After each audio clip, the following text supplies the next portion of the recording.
Mwiriwe neza nshuti bakunzi ba Ishya News TV, reka turebere hamwe n'iki kiri kuvugwa mu Rwanda ndetse no hanze yarwo. Reka duhere mu Rwanda, ari inkuru ivuga yuko Perezida wa Tanzania Samia Suluhu Hassan umwe mu bakuru b'ibihugu zitabira inama nyafurika yiga ku bikoreshwa ry'ingufu za nuclear igiye kubera i Kigali. Inama izwi nka Nuclear Energy Innovation Summit of Africa iteganyijwe kuva ku itariki ya 18 kugeza ku 21 Gicurasi 2026 muri Kigali Convention Center. Izahuriza hamwe abahanga mu bijyanye n'ingufu za nuclear, harebwe uko izi ngufu zizifashishwa mu nzego zitandukanye zabyazwa umusaruro. Kwitabira inama bigaragaza ubushake bw'abayobozi ba Afrika mu guteza imbere ingufu zitangiza, gushyigikira ubufatanye bwa Afrika n'uburyo burambye bwo gutera inkunga imishinga yo guteza imbere ingufu za nuclear muri Afrika. Inama kandi izitabirwa n'abarimo Perezida Paul Kagame, Perezida w'inama y'abaminisitiri ya Togo Faroe Esonzima, Minisitiri w'Intebe wa Nigeria Ali Mohamed Zeyin, umuyobozi w'urwego rwa Loni rushinzwe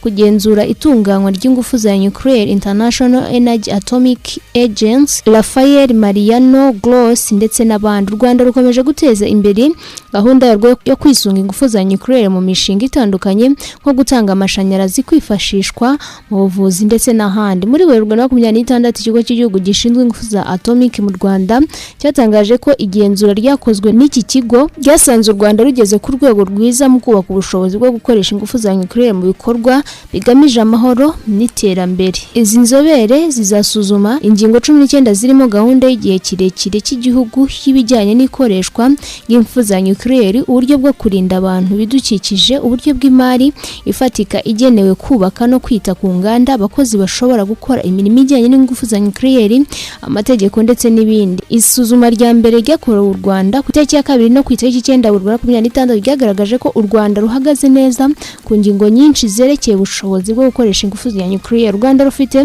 gahunda yo kubaka inganda nto z'ingufu za nuclear zizatuma rwongera ingano y'amashanyarazi rutanga kuva kuri megawati 447. RAEB ivuga ko bitarenze mu mwaka wa 2028 abakozi 234 bazaba bakenewe bazaba babonetse, ku buryo mu mwaka wa 2030 uruganda rutanga amashanyarazi akomoka ku ngufu za nuclear rwaba rwatangiye gutanga amashanyarazi. Mu mpera za 2025 Kaminuza y'u Rwanda yatangije ishami ryigisha ibyerekeye ingufu za nuclear hagamijwe kubaka ubushobozi bw'abakozi bw'abashobora kubyaza umusaruro izi ngufu.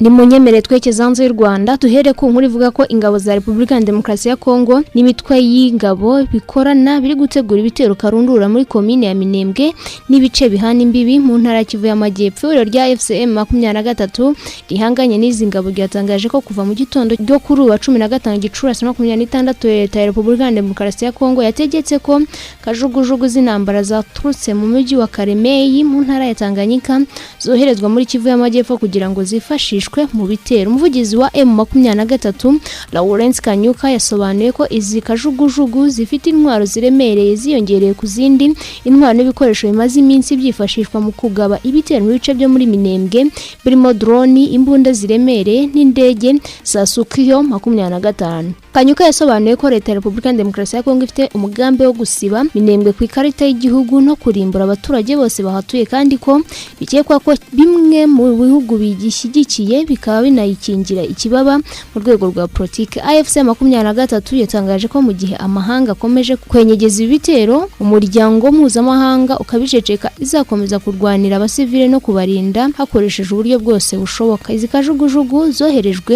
ku rugamba nyuma y'igitero cya drone cya Sukiho 25 z'ingabo zirwana ku butaka cyagabwe mu bice byo muri Minembwe, muri Karongi, Gakenke, Bidegu, Rugezi ku itariki ya 14 Gicurasi. Umuyobozi wungirije wa AFC 23 ushinzwe politike, diplomasi n'imiyoborere Bertrand Bisimwa yatangaje ko niba ntacyo abahuza bakora ku bushotoranyi bwa Leta ya Kongo, ihuriro rizakomeza kubahiriza agahenge byonyine. Tariki ya 7 Gicurasi umuyobozi mukuru wa AFC 23 Colonel Nanga yandikiye Minisitiri w'Ububanyi n'Amahanga Marco Rubio amugaragaza ko iri huriro rishishimiye uburyo iki gihugu kiri kubogamira kuri Leta ya Repubulika ya Demokarasi ya Kongo kandi bivuga ko gishaka amahoro mu karere. Twarekeze mu gihugu cy'abaturanyi cya Uganda ahari inkuru ivuga yuko umugaba mukuru w'ingabo za Uganda General Muhoozi Kainerugaba yatangaje ko ashyigikiye byeruye Jacob Obote ku mwanya wa perezida w'inteko ishinga amategeko ngo asimbure Anita Anet Amongi wari kuri uwo mwanya muri manda ishize kuva 2022. Nyuma y'irahira rya perezida Yoweri Kaguta Museveni muri manda ya 7, ubu amaso yerekejwe ku bagomba kujya mu yindi myanya ikomeye haba muri guverinoma nshya cyangwa mu nteko ishinga amategeko. Abantu benshi amaze kugaragaza ko Amango adakwiye guhabwa indi manda kuko yakunze gushinzwa ibyaha birimo ruswa no kwigwizaho umutungo. N'amatora yashyushye cyane mu gihe perezida na vice perezida w'inteko ishinga amategeko wa Uganda azatorwa ku itariki 25 Gicurasi uyu mwaka. General Kainerugaba yabanje kwandika kuri X ko bamaze gufata icyemezo ko ugomba kuyobora inteko ishinga amategeko kandi ko azaba ari umugabo. Mu gihe yagaragaje ko adashyigikiye Amango, General Muhoozi yavuze ko ntacyo apfa n'umwari n'uwari vice perezida w'inteko Thomas Tayabwe. Abandi bahawe amahirwe yo kuyobora inteko ishinga amategeko ya Uganda ni Anita Anet Amongo usanzwe kuri uwo mwanya na Nobert Mayo usanzwe ari minisitiri w'ubutabera. Jacob Obote ni umudepite watowe ahagarariye agace ka Budama mu burengerazuba. Yasoje mu ishuri ry'amategeko rya Makerere muri 2001 asoza icyiciro cya 3 cya kaminuza nabwo mu mategeko muri kaminuza ya Minnesota mu mwaka wa 2007. Yakoze muri minisiteri y'ubutabera atorerwa kwinjira mu nteko bwa mbere mu mwaka wa 2011 nk'umukandida wigenga. Yinjiye muri 2021 nka minisitiri w'ingabo umwanya ariho kugeza ubu.